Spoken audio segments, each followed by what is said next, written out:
Tá, então assim, ó, boa noite a todos, senhores, senhoras. Como eu falei, assim, a gente está realizando a gravação normal, depois vai estar lá no meu canal do YouTube, lá do Subtenente Gilson Gomes, vai estar lá, tipo, assim que liberar, né, que carregar, eu coloco lá, posto lá no YouTube.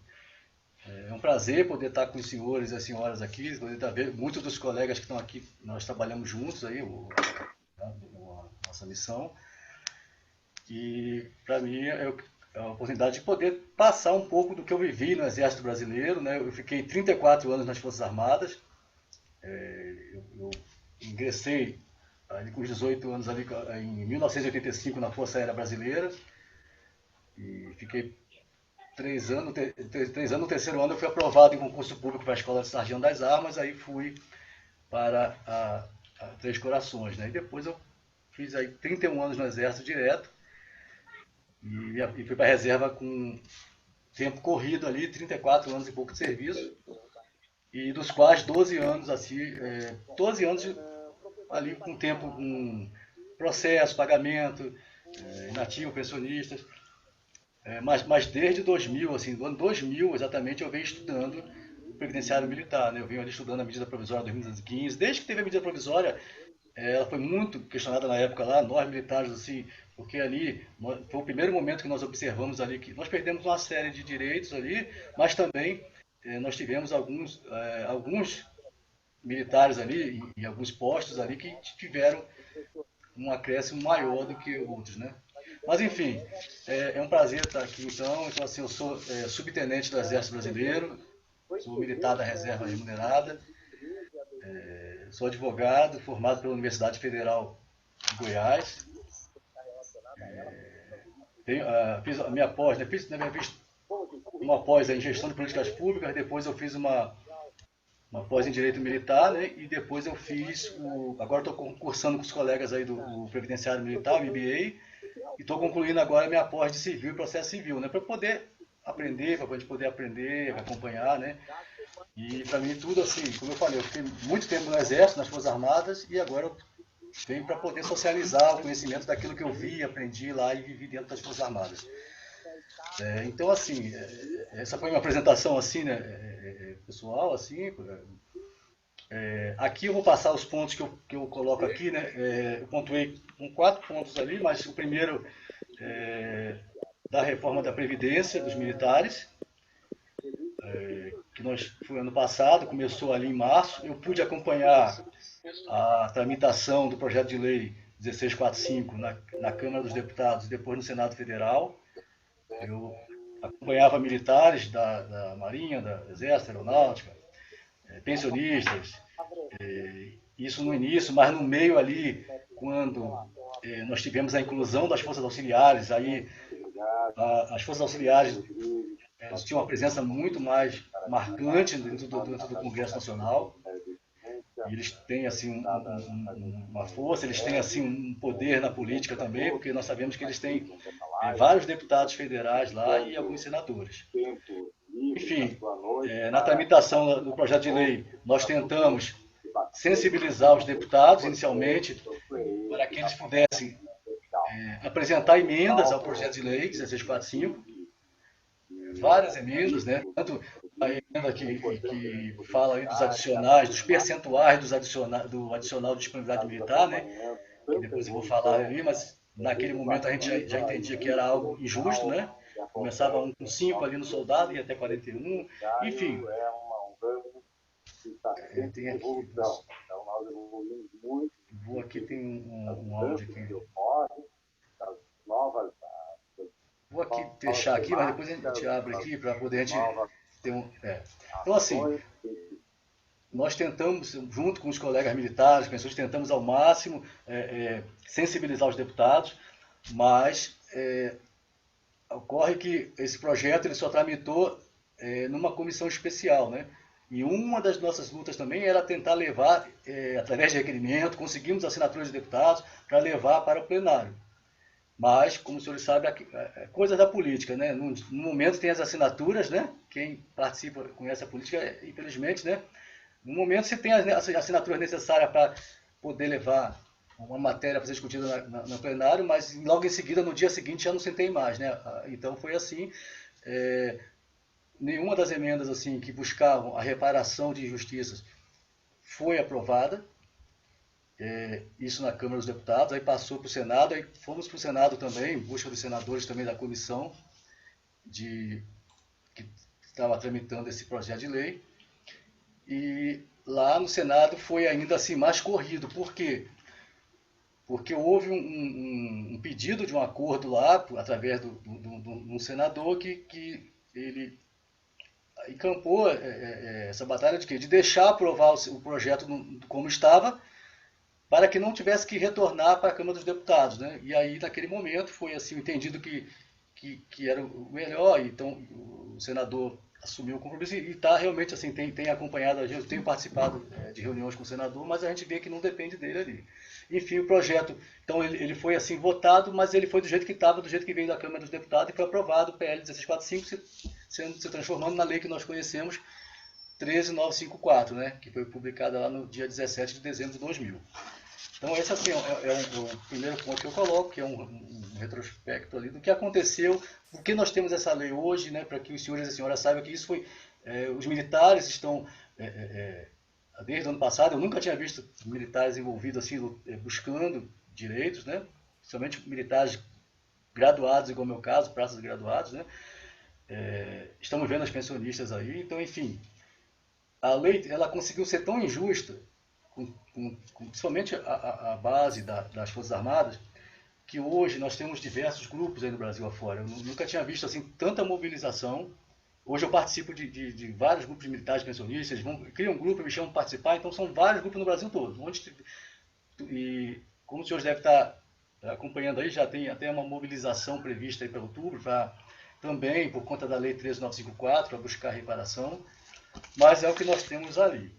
Então, assim, isso foi um apanhado que eu passo ali, do que foi até a lei chegar do jeito que está aí, né, que isso aí demandou muitas reuniões lá em Brasília, muita gente buscando tentar alterar alguma coisa e nada, né, incluir as forças auxiliares, né. Inicialmente, as forças auxiliares faziam um número grande lá nas votações. Acompanhei vários policiais, eu conversava com eles falavam que alguns entendiam que era bom para as forças auxiliares. Hoje, eu converso com vários amigos das forças auxiliares aí pelos vários estados e no DF, e a gente vê que a coisa não foi bem assim, né? Hoje nós estamos vendo aí policiais também se sentindo prejudicados. E principalmente eu vejo assim a reclamação mais assim consistente que eu recebo é daquela que alterou lá o decreto 667 lá de 1969, né? Que trouxe também aquela exigência ali do militar ter um tempo mínimo para ele, tempo mínimo de atividade policial, né? Para ele ser transferido para a reserva remunerada. Então isso aí hoje os colegas policiais e bombeiros militares eles estão vendo que isso aí foi um problema, né? Que vai e como vai chegar essa solução a gente não sabe, né? Mas nós estamos estudando, trabalhando aí, certamente alguns dos colegas estão também estudando essa matéria aí, mas isso aí também, então, de forma que todo mundo, assim, a base das Forças Armadas ali e boa parte dos militares das Forças Auxiliares ficaram insatisfeitos. Aí eu agora vou entrar aqui dentro da lei propriamente dita, naqueles pontos que eu vejo assim, que eu reputo assim que são mais discutidos e aqueles que a gente vê aí hoje nos nossos processos, né, no dia a dia aí nosso aí, na nossa atividade da advocacia. Então Doutor assim, Gilson, pois não. na sua opinião, qual foi a grande, qual foi o grande, teve algum grande benefício a Lei 13.954 para os militares das Forças Armadas ou das Forças Auxiliares? Ou ela só Olha, veio realmente para prejudicar? nas Forças Auxiliares, ela inicialmente, como eu falei, havia o pensamento, eu conversava com os deputados lá que eram policiais e bombeiros, só tinha um do Rio de Janeiro lá, que é até um major, que ele era contra a entrada das Forças Auxiliares nesse projeto de lei. Nesse Os, projeto? dema, os demais policiais, eles até porque os policiais estavam, a maior parte deles pertence ali à base do governo, né? Um ou outro que eles são de partidos da esquerda, né? Partido, o PDT, PSB, mas assim, a maior parte dos militares, eles têm ali a questão da segurança pública, eles estão do lado do governo. Então, para esses era interessante. Hoje eu vejo assim, que até para as forças auxiliares também, do jeito que foi feito, não foi bom. Para as Forças Armadas, eu que estudo a Previdência Militar há muitos anos, e como eu falei, o meu TCC foi o Sistema de Pensão Militar das Forças Armadas, que eu estou transformando hoje, estou trabalhando, atualizando para que ele, se Deus quiser, ele venha a ser meu primeiro livro de Direito Previdenciário Militar, onde eu fiz um estudo do direito comparado, estudei ali as Forças Armadas da Argentina, Chile, da Colômbia, México, alguns países aí da América Latina, né, pegando ali. E aí é o que eu falo com os amigos, eu falo em lives que eu faço, a partir do que eu estudei, do que eu vejo hoje, a Previdência Militar, o Brasil está assim, tá ficando para trás, porque se pegarmos o Chile, por exemplo, ou o Equador, esses países eles têm uma autarquia federal, como se fosse assim um INSS, mas eles têm uma autarquia federal que Um faz órgão, um único órgão. um único, é o que eu defendo sempre, aonde eu vou, quando me perguntam, quando eu faço palestras, o quê? Nós temos que avançar no Brasil para que tenhamos aqui um único órgão de previdência militar das Forças Armadas, como existe no Chile, no Equador já, que isso faz o quê? Faz que evite a probabilidade de que possamos ter injustiças. Porque assim, eu que trabalhei muitos anos com previdenciário militar, trabalhei dentro do quartel, o que acontece hoje? Hoje, um exemplo aqui, vamos pegar a medida provisória 2215 de 28 de dezembro de 2000. A MP, né, que para os militares, ela é conhecida pelos militares como MP do mal, né? Então, assim, essa medida provisória, ela foi editada ali em dezembro de 2000, e aí o Exército fez a primeira regulamentação, a normatização através de uma portaria, na portaria, salvo engano, 071 do DGP, lá de agosto de 2001. E o Exército foi o que eu considero assim, foi o mais restritivo nos direitos. Né? Depois, no final, eu vou falar um tópico rapidamente sobre o 1,5%, do que significa. E o Exército ele foi o mais restritivo, porque o Exército entendeu que o negócio chega a ser absurdo, né? E quando a portaria inicia lá, artigo 1º, essa portaria tem a finalidade tal, aí vem lá o segundo. No artigo 31, onde o legislador fala do 0,5%, ele quis falar que ficaria mais ou menos assim, que ficaria tais benefícios. Então, através de uma portaria, Quis restringir. Restringiu para os militares do Exército. No Exército, só foi reconhecido que o artigo 7º, 2 lá, que é a pensão militar para a filha maior e capaz em qualquer condição, essa que nós conhecemos, né? Essa que tem hoje aí. E o 29, lá o 29 a 1, lá o 29 que diz o quê? A possibilidade da acumulação de pensão, né? Então lá tem o quê? A possibilidade de acumulação de 2 pensões militares. Porque isso não é mais, agora já na partir da medida provisória ela foi e revogou. Mas lá, até aquele momento lá, eu vou falar à frente para quem contribui com 0,5%, os militares, tem esse benefício assegurado que vigorou até 29 de dezembro de 2000, que era o quê? Até 29 de dezembro de 2000 era possível a pensionista acumular 2 pensões militares, né? Nós temos lá as pensões. Eu fiz vários não, mas alguns processos de que a senhora ela era filha de um militar, aí o pai morreu, foi habilitada a mãe, aí por reversão ela foi depois habilitada pensionista. E ela se casou com um militar, o militar faleceu e ficaram com 2, né? Hoje, se pegarmos o 29 lá, tem uma outra configuração. Enfim, no Exército só foi admitido, só aceito essa. Só o 7, 2 e o 29, 2. A aeronáutica, e aí eu fiz um estudo aprofundado na aeronáutica, lá, eles expediram uma portaria normal, mas eles tiveram a visão que eu considero assim, eu não me aprofundei na Marinha, mas eu conheço um pouco da Marinha, né? Para fazer meu TCC eu tive que estudar os 3, mas eu me aprofundei mais no da aeronáutica, apesar de eu ser do Exército, porque o da aeronáutica, ele foi para mim assim, aquele que respeitou a lei, simples assim. Por quê? Porque quando foi criada a regra de transição lá, na medida provisória, no artigo 31 lá, do 1,5%, né, que está lá mais ou menos, está lá. Os militares que desejarem manter os benefícios, assegurar os benefícios da lei de pensão, deverão contribuir com 0,5%. Tá? Então, os militares contribuíam com 0,5% e eles asseguraram a manutenção desses benefícios, né, para eles e para lá os beneficiários diretos. Até porque no parágrafo 2º do artigo 31 da medida provisória de 2015, ele vai falar, né, que os beneficiários diretos lá do militar, esses benefícios que o militar assegurou passarão para os beneficiários diretos. Então, assim, isso é muito importante, assim, que fique bem claro que o 1,5% o militar assegurou, ele faleceu, foi a óbito, tudo que ele assegurou passou para os seus beneficiários diretos.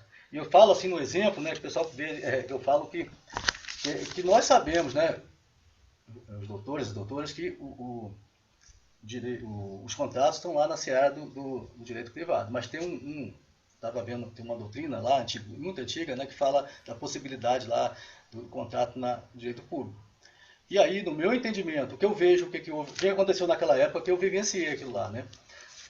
É como se fosse assim, ó, a administração pública chegou para os militares lá, mas chegou assim de uma forma que naquela época não teve explicação de nada. Eu, por acaso, eu fiquei com a manutenção, eu fiquei com o e-mail porque eu já tinha uma filha. Eu tenho vários amigos ali que ninguém teve orientação de nada. Ah, você não quer o e-mail não? Assina aqui. Aí o militar assinava e não sabia o que estava se tratando. Outros deixavam. Naquela época foi mais ou menos assim, no meu entendimento. Quando a administração, no artigo 31 da medida provisória de 2015, ela coloca que os militares que desejarem manter os benefícios da lei de pensões vigentes até dezembro, irão contribuir com 0,5%. Né? Então, eles mostraram assim, um produto, vamos imaginar que isso aqui é a lei, a redação, e é a lei de pensões, é a 3765, né? E eu sempre falo que é o quê? Para o militar, quando eu falo para os militares, olha, vocês tinham uma lei aqui, a administração pública chegou com a lei 3765, com aquela redação que estava em vigor em 29 de dezembro de 2000, é como se desse um print naquela lei, ali deu um print ali, pronto. Esse é o produto que eu contratei. E a partir dali eu começo a contribuir com 0,5%, né? Então aquela lei que está print ali, esse é o meu entendimento, que eu entendo o quê? Que há um contrato ali, né? Que não está sendo cumprido, está sendo violado. Por quê? Porque o militar assegurou. Então, assim, no meu caso eu contribuo com 0,5%, no meu entendimento, eu tenho a minha lei que eu uso, a minha 3765 não é a 3765 que foi alterada para a 13954. Não sei se os senhores e as senhoras conseguem entender isso que eu coloco, mas assim, eu contratei algo lá atrás de 29 de dezembro de 2000. Se é de 29 de dezembro de 2000, ela não pode ser alcançada pelas modificações introduzidas para a 13954, porque nós temos um contrato lá atrás pactuado lá. Não sei se dá para o senhor e a senhora entenderem o meu entendimento, assim, infelizmente eu ainda sou minoritário, assim, o pensamento nisso aí, mas eu venho falando para que a gente possa expandir isso aí. Então, no meu entendimento, a 13954, ela não pode alcançar aqueles militares ou suas pensionistas, né, que escolheram, decidiram contribuir com 0,5%, porque o contrato é esse, né, o contrato isso foi ali, contratado ali e pronto. Então, infelizmente, nós temos assim, isso aí eu falei até numa reunião com o senador Isalci Lucas, com o senador Major Olímpio, que eu coloquei isso aí. O que falta hoje é o governo respeitar a legislação, a administração pública tem que respeitar a legislação. Porque se for respeitado lá o 0,5% lá da medida provisória de 2015, muitas situações nós não teríamos de conflitos aí hoje, né? Então, enfim, aí eu volto aqui, eu estava na aeronáutica, né? Mas assim, a aeronáutica para mim foi a que mais respeitou, porque a aeronáutica, a partir do que o militar decidiu contribuir com 0,5%, ele conseguiu manter os benefícios normais. Por exemplo, até 29 de dezembro de 2000, nós tínhamos o benefício da contribuição com 1 ou 2 postos acima para a pensão militar. Entendeu? Então, assim, ó, até 2000 existia esse benefício lá, que estava lá, salvo engano, no artigo 6º da 3765 de 60, está lá. O militar, quando contribui 30 anos, ele poderia, se ele permanecesse na ativa, 30 anos, ele fechou 30 anos, ele poderia contribuir com um posto acima para a pensão militar, e por ele ter fechado os 30 anos na ativa, ele tinha direito ao quê? A ir para a reserva remunerada com um posto, o provento do posto acima, o provento. Então, vamos supor, eu sou subtenente, estou no ano 2000 aqui, estamos no ano 2000, eu fechei 30 anos de serviço hoje e eu estou na ativa, então, se eu for para a reserva, eu tenho direito a ir com provento de segundo tenente. Se eu permaneço estou aqui na 30 anos e falei, não vou sair agora não, vou continuar na ativa.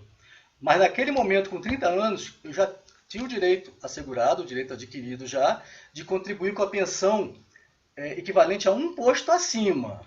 Então vamos imaginar assim, que eu dou sempre um exemplo desse aí, então assim, aí eu fui, continuei no exército, aí cheguei ali a 35 anos, vamos fazer uma suposição aqui, o capitão, sou um capitão aqui, 35 anos, até 2000, quando o militar completava 35 anos na ativa, ele tinha o direito de contribuir com pensão militar equivalente a 2 postos.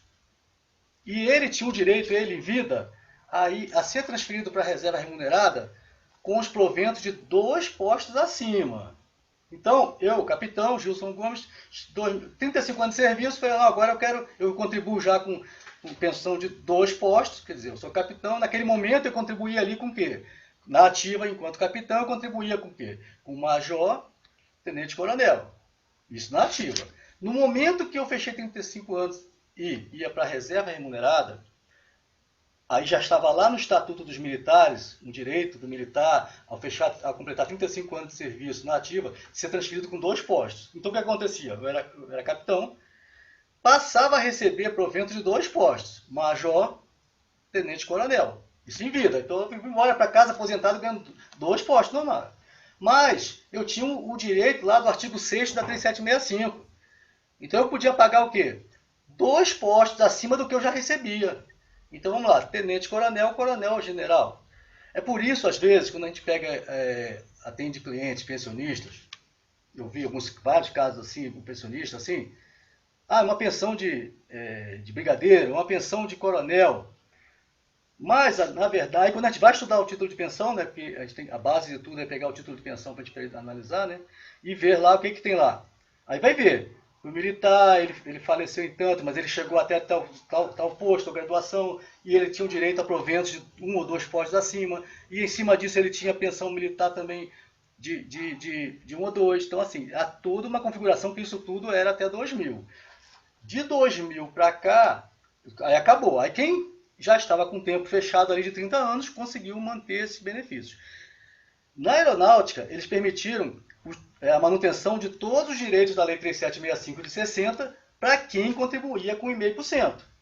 Então a aeronáutica, ela até 2013, ela reconheceu que o militar, que em 2000 ele ainda não havia completado os 30 anos de serviço, mas ele havia optado em contribuir com 1,5%, então ele garantiu o quê? Se ele garantiu para ele aquele benefício... Não, o que acontece? Ele contribuía, vamos supor, eu estou lá em 2000, então em 2000 eu tenho 25 anos de serviço, estou aqui, ó.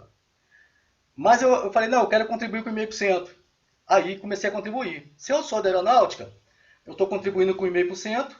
Aí lá em 2005, quando eu completei 30 anos de serviço, eu assegurei aquele benefício lá da 3765, não foi? Porque eu pago 1,5%, eu contribuo. Aí a aeronáutica não, agora pode começar a contribuir normal. Então, assim, isso vigorou na aeronáutica até 2013. Eu lembro que na época, eu e um amigo meu, que é advogado lá em Salvador, nós fizemos até uma matéria juntos, porque em 2013, por pressão do MD, do Ministério da Defesa, porque aí unificou, porque aí o Exército também o Exército nunca aceitou esses benefícios, e aí a aeronáutica também passou a não mais aceitar essa forma, esse benefício, e esse benefício ficou aí esquecido, né? Então, assim, isso para ver o quê?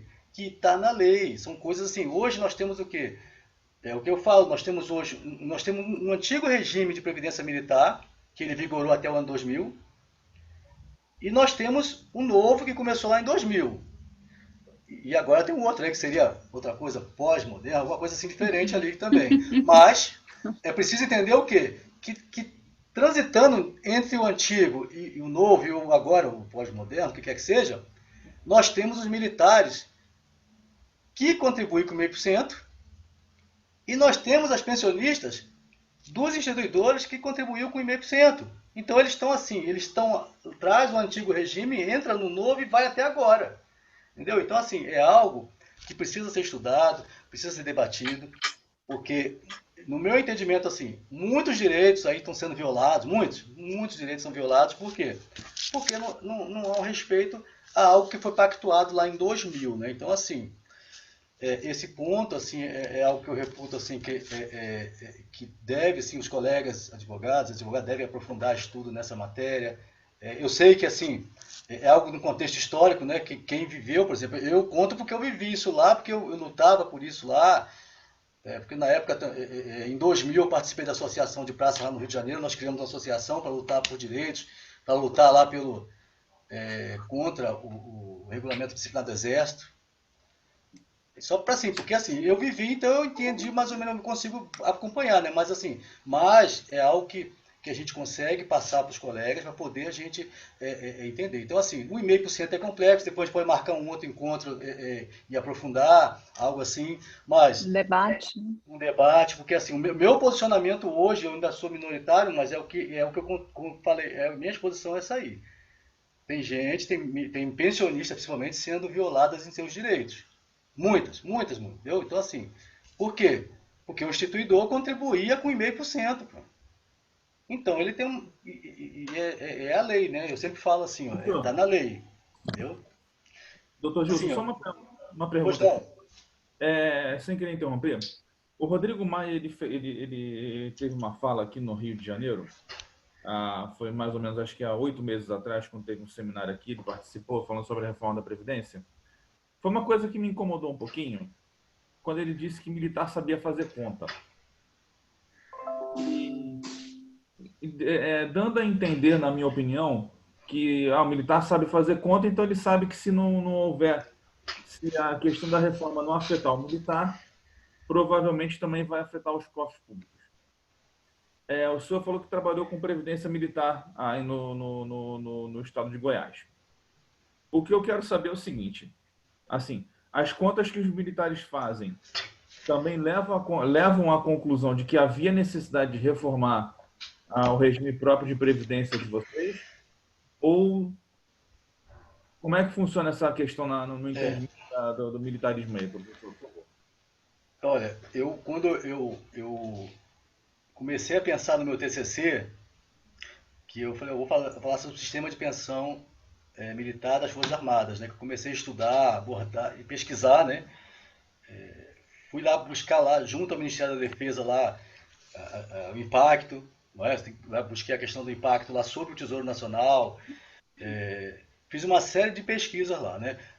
Assim, os números, se pegarmos os números, realmente assim, ela não é porque é uma questão você ter a lei vem lá de 1960, né, que começou a lei de pensão militar, ela vai passar para a filha, isso é fato.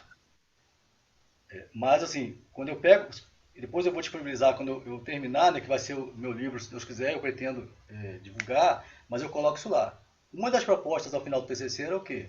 Seria um sistema, um regime de previdência próprio para as Forças Armadas. Por quê?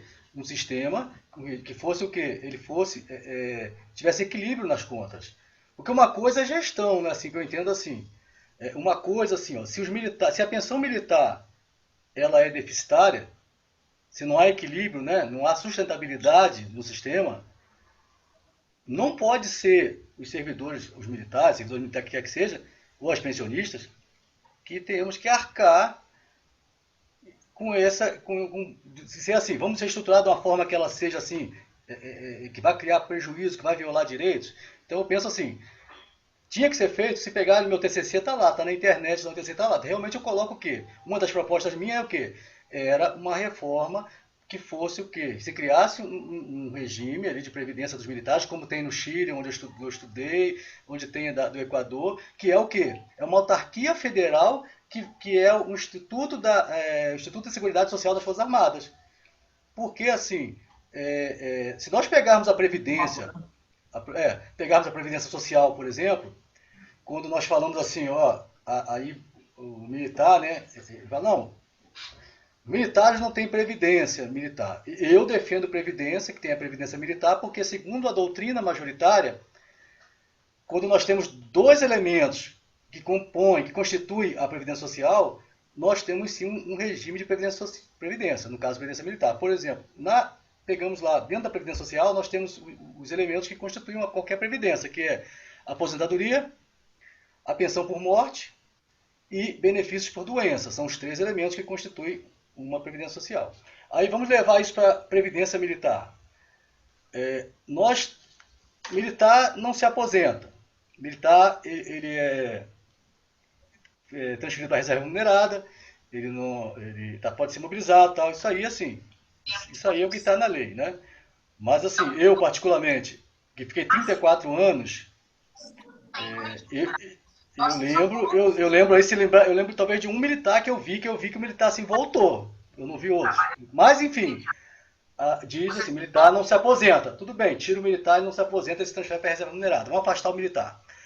O segundo elemento da Previdência Social é a pensão por morte. Nós, militares na Força Armada, nós temos a pensão por morte, que é a nossa pensão militar. Então, ela equivale à pensão por morte do regime geral, não é isso? Tá. Ou de outros regimes próprios. O terceiro elemento, ele é o benefício por doença. A Previdência Militar, nós temos o quê? O auxílio invalidez, que é um deles. Nós temos lá aquele benefício por doença lá que está lá previsto no parágrafo 1º do artigo 110 da Lei 6.880 lá, né, que é o provento do posto acima, né, que inclusive agora ele está sendo ali, ou foi objeto de uma mudança do entendimento do Tribunal de Contas da União, né, porque quando nós vamos pegar lá a leitura lá do 110 e vai falar mais ou menos o quê? Os militares da ativa e os da reserva remunerada, aí vai falar, né, quando, naquelas situações que ele vai remeter ao 108, né, 101, se for guerra, se for campanha, 102, lá, GLO, 3 assim, serviço, esse militar ele tem um proventos acima, né, então assim, a partir da mudança do TCU de entendimento, hoje, o entendimento é de que não pode ter mais esse benefício militar que já é reformado por incapacidade física ou mesmo por idade. Enfim, esse também é um benefício por doença. Então, nós temos o que nas Forças Armadas? Dois benefícios. Nós temos pensão militar, pensão por morte, e temos o benefício por doença. Então, assim, a parte da doutrina, ela entende que quando se tem dois elementos, você tem uma previdência sim. Então, eu acompanho essa parte da doutrina que realmente tem uma previdência. E no meus estudos, no meu entendimento, é o quê? Nós temos que caminhar para termos, como eu falei no início, uma autarquia federal, quer que seja, um órgão federal que vai fazer o quê? Vai fazer a gestão dessa pensão, né, da Previdência Militar. Entendeu?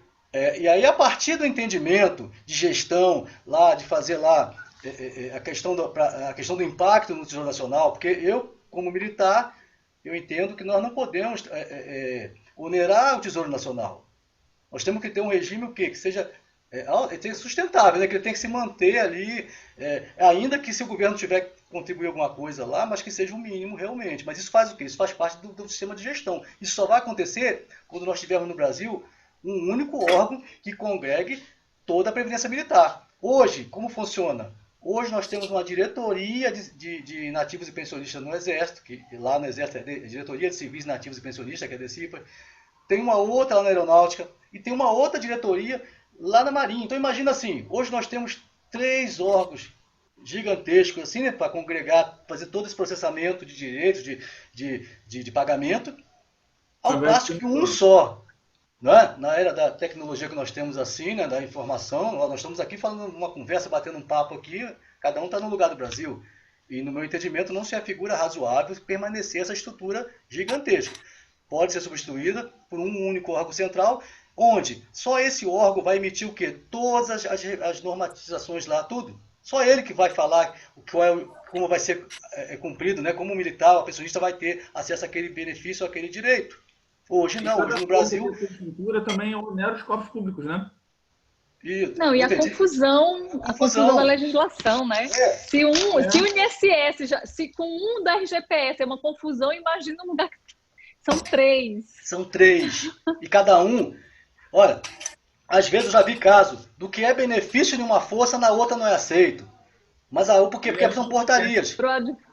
Entendeu? Então, assim, dependendo de como lá, vamos supor, na Marinha interpretou um artigo da medida provisória 2215, ele vai conceder ou não um benefício. O Exército, como eu falei, ele foi o mais restritivo. Ele só concedeu 2 e pronto lá. Os outros ampliaram. Enfim, a questão de desonerar o Tesouro Nacional, ela é a principal. Essa deve ser buscada por todos nós, né, como cidadão, porque nós pagamos impostos, nós somos pagadores de impostos. Entendeu? Agora, o que eu também não concordo é fazer uma reforma dessa para mim, que desde o início eu colocava lá que ela era injusta, que ela estava mal formulada, entendeu? E a resposta está aí, porque vejam bem, uma reforma, como foi feita, que cria um adicional, como está agora, vamos pegar, por exemplo, aí, o adicional de habilitação, que está lá no artigo 9º da 13954. Pega o adicional de habilitação. Hoje, né, vamos falar hoje que hoje está vigorando aqui, é o pagamento de junho, né, que nós estamos em julho ainda, o pagamento de junho que saiu em julho, não é isso? Então, o pagamento de julho já foi rodado, vai sair em agosto agora. Até no de hoje, no hoje nós estamos, os adicionais de habilitação hoje que existem, os percentuais, eles são de 12 para a formação, 20 para aperfeiçoamento, 16 para especialização, não, 12, 16 para especialização, 20 para aperfeiçoamento, 25 para altos estudos 2, que ali é o mestrado, né, altos estudos 2. E o altos estudos 1 é o doutorado. Então, assim, ó, 12, 16, 20, 25, 30. Então, vamos pegar assim, ó, do menor para o maior dá o quê? 18 ali, né? A diferença é 18%. Então, a gente vê ali. Agora, vamos para o que estava... começa a mudar, a partir de julho agora, ele começa a sofrer um acréscimo, esse mesmo adicional de habilitação, onde o adicional de 16%, ele vai progredir no tempo aí até 2023, ele vai ter uma progressão que ele vai até 27%. O 16% vai evoluir para 27%. O de 20%, que é o aperfeiçoamento, ele vai evoluir para 47% no final. O de 25%, ele vai chegar lá a 67%. E o de 30%, ele vai para 73%. Mas, assim, em regra, são os adicionais de quem está no topo lá da pirâmide. Há uma exceção porque desde 2012, no Exército Brasileiro, foi criado o curso de habilitação ao quadro auxiliar de oficiais, que é o conhecido Chacal, e aí, a partir dali, alguns subtenentes, sargentos conseguiram fazer. Entendeu? Não todos, porque foram definidos quais as turmas que poderiam realizar. Entendeu? Então, no meu caso, por exemplo, eu sou da turma de formação de 88 da Escola de Sargento das Armas. Minha turma não pôde ir até de 89. Então, assim, tem várias turmas que foram prejudicadas. Mas, enfim, voltando numa percentual, o maior agora vai ser 73 e o menor ele vai ser de 12. Então, como falar para uma pensionista militar, uma cliente que nos procura, e falar para ela que o general lá, e o militar que ganhava 30%, progrediu para 73% daqui a 3 anos, né? E que aquela pensionista de um sargento, ou de um cabo, de um soldado, ela vai continuar com os mesmos 12%. E aí vamos pegar então a diferença agora, de 12 para 73. Dá quanto? Quanto vai dar aí? Então aí, rapidamente, 12 para 73. 61. 61. 61%. Joga isso numa progressão ali, entendeu? E vê ali. Entendeu? A diferença era de 18, passou para 61, enquanto o menor continua menor. Então isso para mim é extremamente injusto. Isso não é fazer uma reforma justa para a Previdência Militar, isso não é querer desonerar Tesouro Nacional, porque isso cria impacto. Entendeu? Porque nós militares, nós já temos o quê?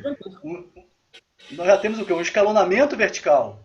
Como os senhores e senhoras sabem, nós temos o quê? O escalonamento vertical, que ele está lá nos anexos lá da Lei 13954, que vai falar, ó, o soldado, ele tem o percentual dele lá, é menor, vai subindo, e nós temos o nosso soldo é assim, ele é feito ali a partir de um escalonamento, né? E isso nós já temos essa diferença. O que diferencia um militar do outro já é o soldo, é o escalonamento. Cada um militar vai ter seus adicionais, gratificações que fez, que conquistou durante a carreira. Mas, enfim, essa forma, ela é injusta. Agora, analisa também que quando eu dou uma majoração, ainda para os que vão receber majoração, só no adicional de habilitação, e eu não dou essa majoração no soldo, que é a base, então isso faz com que em tese ali eu vou ter uma receita maior, uma remuneração maior, um provento maior e uma pensão maior.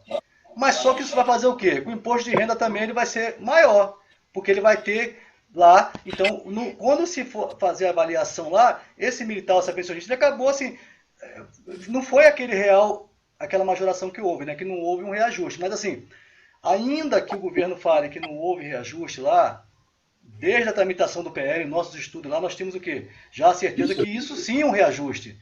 É um reajuste, entendeu? Então, assim, esse ponto é um ponto que tem que ser aprofundado, essas questões da lei, como foi colocada pela doutora Selma ali, voltando à doutora Selma, eu penso assim que ela foi injusta porque ela não foi bem feita, porque ela não foi bem trabalhada, entendeu? E mais, eu lembro, eu estava numa reunião na sala do deputado lá, que é o líder do governo na Câmara, e aí o chefe de gabinete apresentou para a nossa comissão um trabalho da consultoria da Câmara dos Deputados. Porque quando é criado ali uma proposta ali de um projeto, algo ali, é encaminhado direto lá para a consultoria legislativa, né, de Câmara ou Senado. A consultoria da Câmara dos Deputados desenvolveu lá um livro lá dizendo que, olha, nesse ponto poderá ser questionado isso no judiciário, nesse ponto aqui, no ponto que nós estamos vendo aí do adicional dos 41%, isso já estava lá. Eles apontaram. Eles já apontaram, eles apontaram olha, lá. até passa 41%, porque isso aí vai dar questionamento judicial. Porque o adicional de disponibilidade, ele é para quê? Ele é para dedicação exclusiva do militar.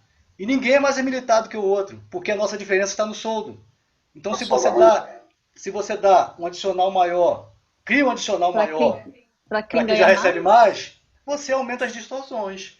Enfim, então, doutora Selma, a lei ela foi mal formulada, ela é injusta, entendeu? Para mim, ela merece várias reparações, como já está acontecendo, né? Então, Doutor colegas, Gilson, pois não.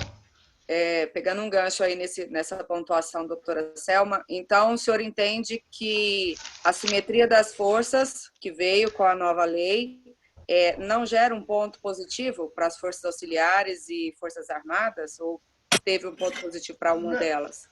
Assim, ó, nós vamos ter que aprofundar os estudos, né?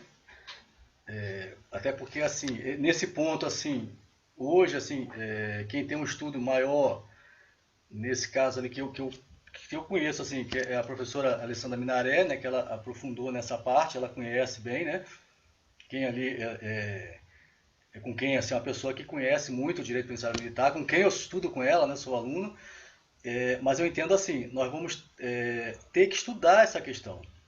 Porque, na verdade, nós temos a lei federal, a 13954, mas ela vai sofrer ainda nas questões de pensões, nas questões ainda pontuais, nos estados no DF ainda vai ter lá a lei lá, né? Porque não vai ficar todo mundo pendurado na 13954.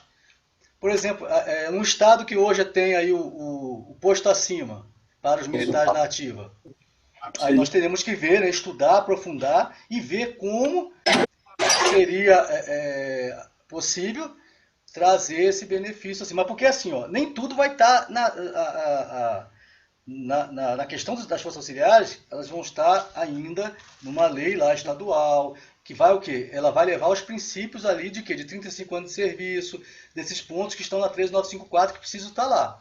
Mas a questão de pensão, a questão desses benefícios, aí nós vamos ter que ver como vai ficar, porque os estados eles tiveram 2 anos para adiar, né, a 13954. Aí quando eles começarem a fazer, a gente vai perceber, a gente vai ter que ver o termômetro e ver como é que está se mexendo, né? E aí a importância dos colegas aqui, né, de que juntos, se cada um trabalhar numa tese, né, se cada um começar aqui estudar um ponto, nós vamos avançar muito, porque assim, porque há uma complexidade, né, grande. Então, assim, eu entendo assim, é possível, né, mas eu não tenho assim dados para falar assim, aqui a polícia de Goiás, aqui tem, né, acho que ainda tem um benefício ainda do posto acima, mas em 2001 haverá uma mudança, né? Já tem mudança, por exemplo, eu conversava com os policiais lá de São Paulo, lá eles já estão porque assim, ó, a mudança da 13954 lá, que mudou aí o decreto 667 de 69, ele só aliviou ali quem? Aqueles militares que até 31 de dezembro passado já estavam com o tempo fechado, né? Todos os outros já estão sendo prejudicados. O sargento lá, que estava com a gente lá, conversou com a gente lá na live, na última live que nós fizemos, o colega lá, ele coloca ali, já tem um colega que está com 32 anos de serviço. Mas por quê? Porque agora tem que ter o tempo mínimo, né? Tem que ter 25 anos de atividade policial. E aí nós temos o quê? Esse colega lá, vamos imaginar que o colega trabalhou 8 anos, tem 8 anos de regime geral, e tem mais ali 7 anos de regime próprio, totalizando 15 anos. Quando ele ingressou na Polícia Militar de São Paulo, ele já estava com o quê? Com 15 anos de serviço. Ele cumpriu os requisitos, passou na prova escrita, passou no teste físico, psicotécnico, exame, teste do TAF, né? Teste de aptidão física, passou em tudo, foi aprovado. Hoje, ele já tem 15 anos de polícia, tá, mas ele tem 15 averbado. Na conta dele já tem 30 anos de serviço. Só que pela mudança da 13954, tem que ter o quê? 25 anos de atividade policial. Aí entra caso, né, de militares que já estão passando o tempo. Eu estou fazendo um estudo dos militares do Exército, do quadro complementar de oficiais, que é um quadro que o militar já entra com, na época era até 36 anos, quer dizer, imagina, alguém entrou num concurso com 36 anos, ele tem uma história de vida. Né? Já tem uma história de vida. E aí ele vem e averbou, porque assim, ó, o tempo, isso tem que ficar claro assim, o tempo assim, a verba, por exemplo, quando eu fui para o Exército, não houve solução de continuidade, eu passei num concurso público, eu era militar, fui da aeronáutica, fui fardado para o Exército, e averbei os 3 anos da aeronáutica lá, isso foi automático. O sistema, a verba em Brasília, averbou, publicou no boletim da organização militar, e a verba no sistema lá, que é o nosso, no Exército é o nosso sistema que controla. A questão agora nós temos que estudar o quê? A questão da lei, né? Porque também os militares, para os oficiais, lá, é exigido o quê? Para alguns 25 anos, para outros 30, entendeu?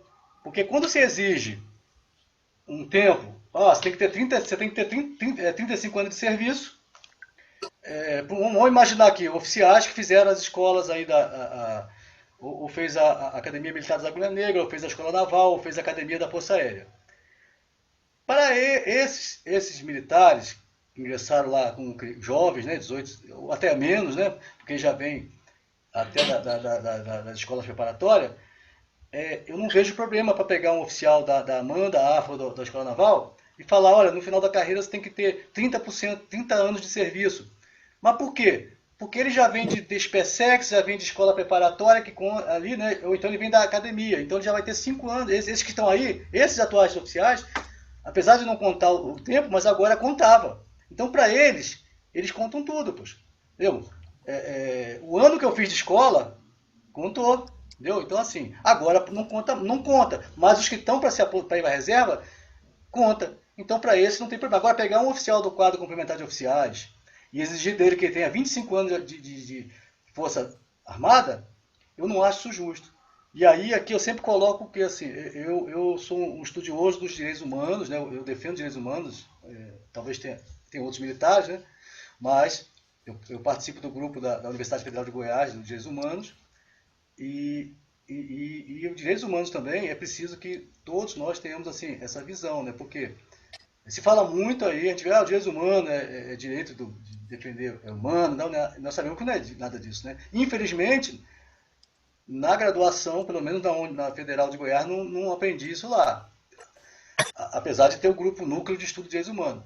Mas os direitos humanos nós sabemos que é o quê? São todos os direitos que nós temos pelo simples fato de sermos humanos. É o direito à saúde, à educação, ao lazer, à previdência social, que é um dos mais importantes direitos humanos, que é a previdência social.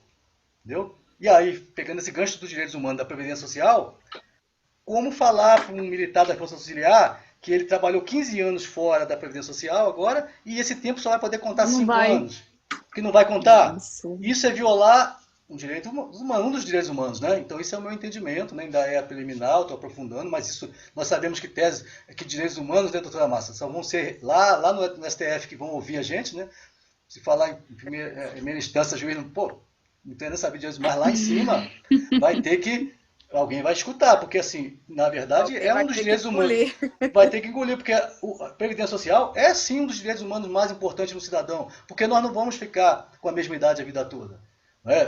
Eu vejo aqui colegas que são mais jovens, vão avançar. Poxa, eu entrei nas Forças Armadas com 18 anos, fiquei 34 anos, viu? Então, assim, a vida passa, né? Então, assim, nós não podemos aceitar que uma lei mude, que queira que um cidadão não tenha o direito de contar um tempo que ele averbou legitimamente no regime geral ou um outro regime próprio. Então, isso também são pontos que eu refuto assim, que violam, entendeu? E aí eu vou no artigo 8º aqui para poder concluindo aqui, já que a gente já está para as perguntas. No artigo 8º da 13954, veio ali onde criou o adicional de disponibilidade militar, que como eu falei que foi muito contestado, né?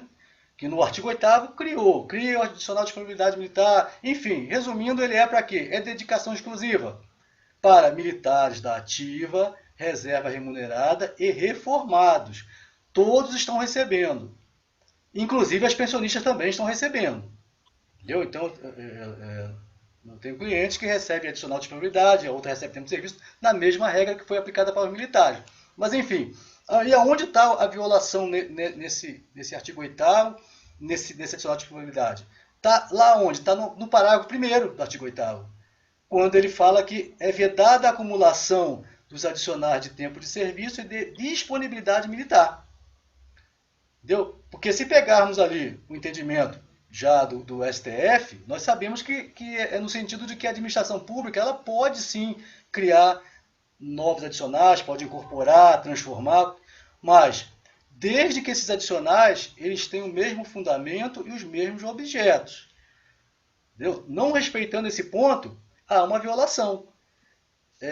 E aqui, assim, quando eu faço essa análise assim, dos dois adicionais, o tempo de serviço ele é aquele direito que o militar possuiu até 2000, né, que foi extinto pela medida provisória, está lá no artigo 30, né, e congelou esse percentual para todos os militares. Mas era o quê? Era um percentual que lá na década de 80 era quinquênio, o militar trabalhava 5 anos e ganhava 5%. Aí do quinto ano até o 10º ele mantinha os 5%. Quando ele fechava o 10, ele passava a ganhar 10%. Que era, na década de 90 ele foi transformado no anuênio e foi extinto em 2000. Mas ele era o quê? Qual era o fundamento? Era motivar, era mostrar para o militar que se ele ficasse mais tempo também, ele serviria mais à força, mas ele era valorizado pelo tempo que ele trabalhava, pelo tempo de serviço. Nós não tínhamos, assim, diferença de percentuais. Entendeu? Nós podemos pegar ali um subtenente, ficou 30 anos, né, naquela época até 2000, ele estava com 30%. Pegaríamos um general lá, ele estaria com 30 anos, ele tinha 30%. Então era o quê? O fundamento dele era nesse quê? Da motivação e da compensação, né, pecuniária ali anual. Quando nós vamos lá para o adicional de disponibilidade militar, ele é o quê? A DE, a dedicação exclusiva. É o fato de, por exemplo, eu estou aqui, estou na reserva remunerada, se eu for chamado, eu tenho que pegar a mochila e ir para o quartel mais próximo, porque eu recebo um adicional de disponibilidade militar. Eu tenho que ter a dedicação exclusiva.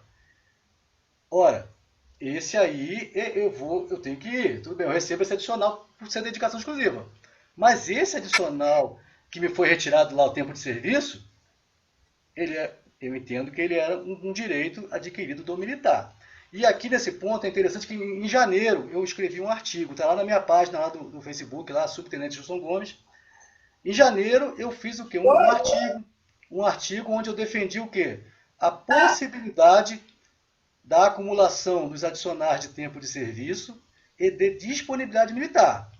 Por essas questões, né, do direito adquirido, atitude perfeito, tudo. Fiz um artigo, está lá na minha página lá.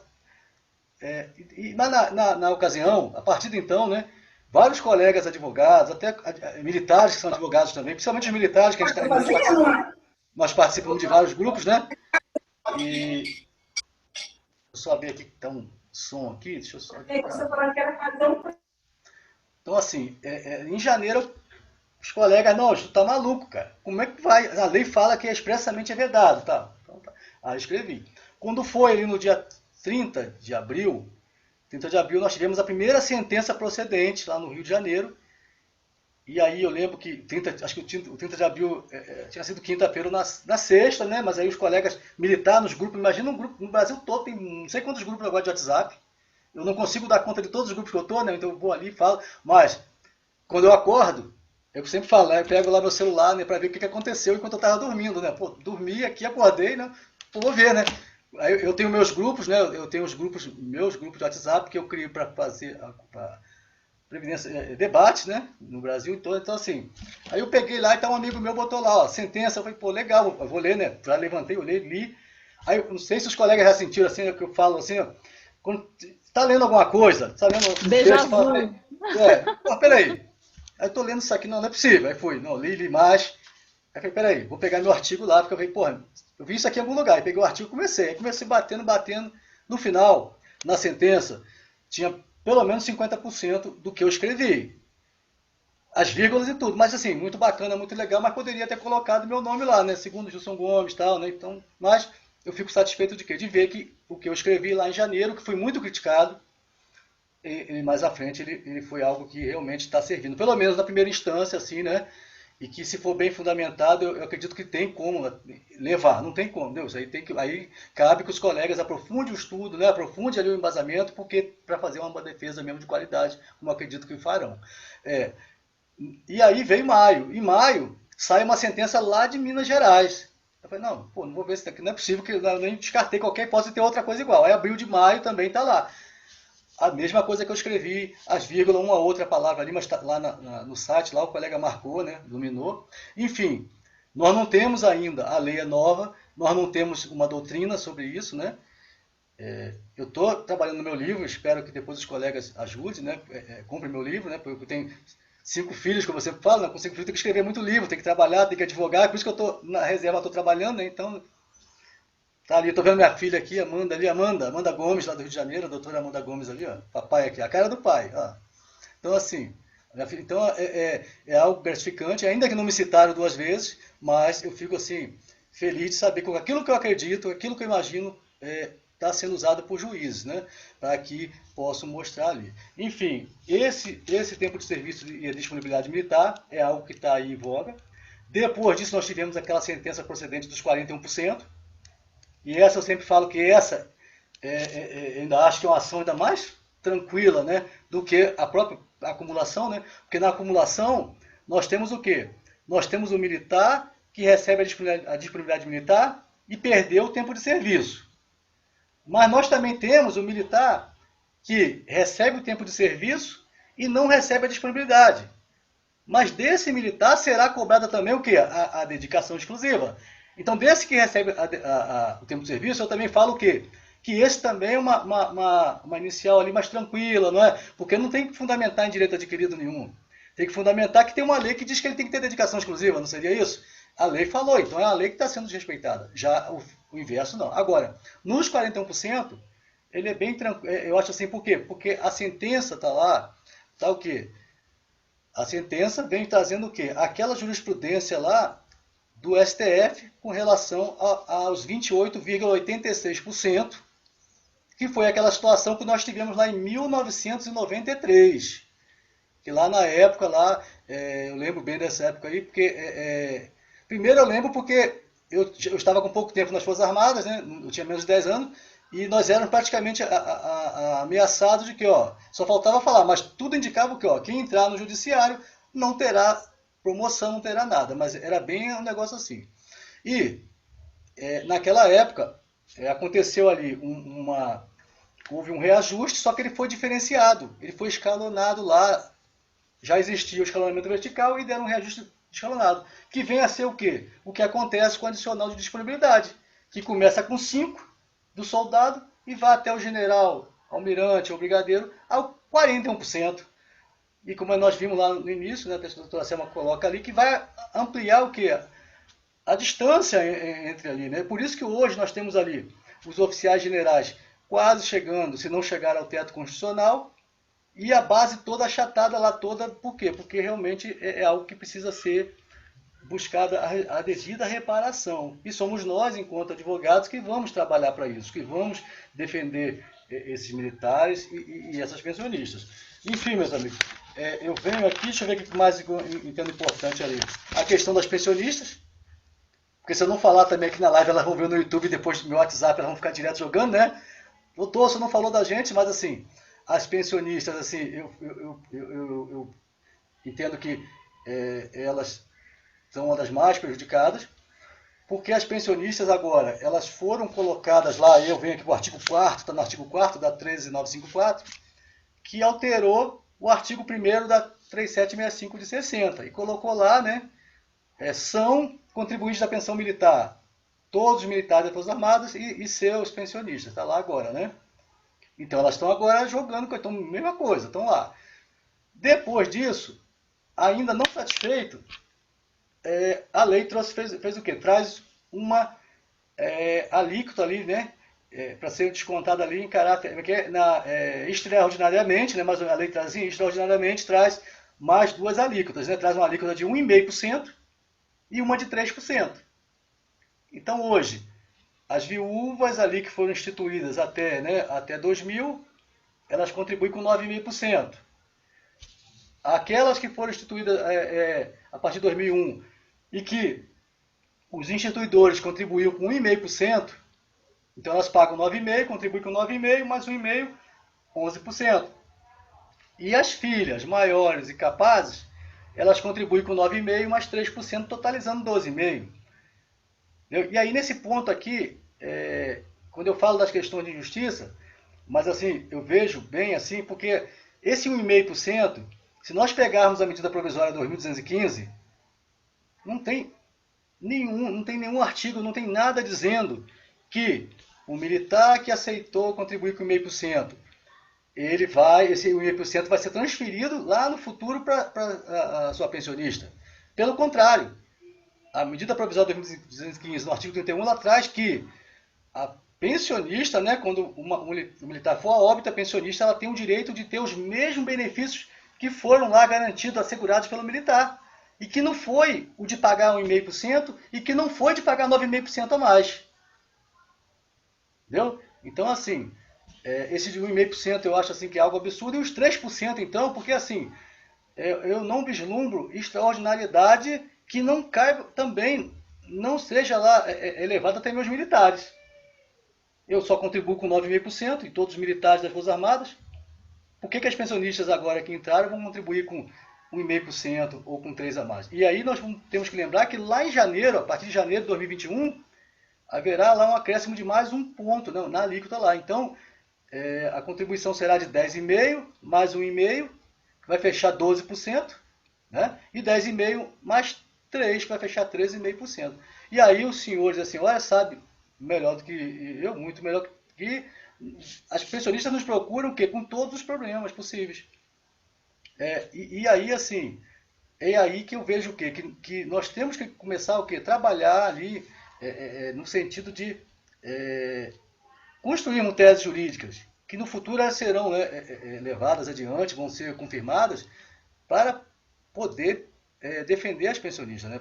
Porque da forma que está, por exemplo, hoje, nós não temos lá dentro, por exemplo, as pensionistas, elas não estão ali em alguns pontos na medida provisória 2215, mas já há uma jurisprudência do STJ no sentido de que elas sim, elas são regidas pela medida provisória.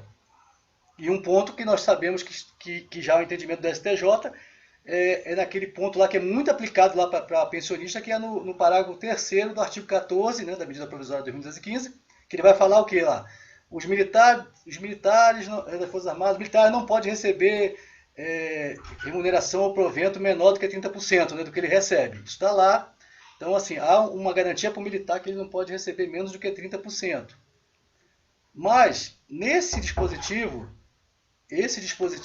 ele não... nesse dispositivo não está ali expresso que a pensionista... que não está expresso o quê? As pensionistas têm o direito de receber 30%. Isso não está escrito. Mas o STJ entende o quê? Que sim, que a pensionista também, esse parágrafo 3º do artigo 14, ele é aplicável sim às pensionistas. Então isso é uma construção, né, que foi formada a partir que vários advogados começaram a ajuizar suas demandas e elas foram sendo procedentes. E hoje, assim, porque quando se pede lá o direito da pensionista a receber pelo menos 30% da sua pensão, é baseado lá no parágrafo 3º do artigo 14. E aí que eu falo, que nós temos que construir o quê? Essas teses jurídicas, por exemplo, uma tese que eu venho sustentando, está lá na minha página lá, que é a questão do auxílio invalidez para pensionista, porque agora ela é contribuinte, ela contribui. E o auxílio invalidez nada mais é do que o quê? Um benefício por doença. E nós temos o quê? Essa pensionista que contribui, ela tem que ter o direito a ter o acesso a um benefício por doença, como nós temos no regime geral. Não tem lá benefício por doença? Então, assim, a pensionista hoje contribui mais do que o militar.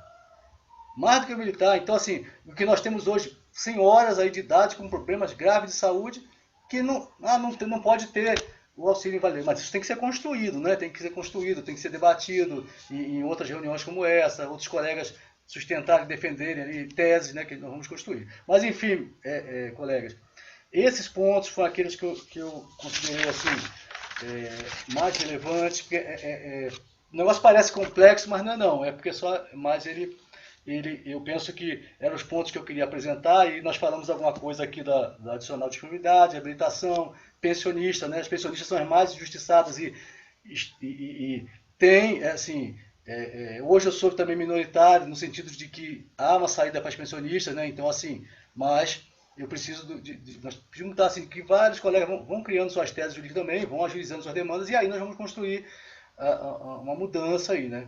Então, assim, é o ponto assim que eu tinha eu penso que quero mais, assim, não sei se eu deixei algo. Pois não. Ô, Gilson, e com relação ao militar temporário, com relação à entrada em vigor da Lei 13.954, o que o senhor acha que poderia ponderar sobre ele? Isso. Eu penso que, como eu falei, a lei foi extremamente injusta no geral, mas assim, em alguns segmentos ela conseguiu ser ainda mais injusta, né? Eu já ia passando aqui, foi bom a doutora colocar, no militar temporário.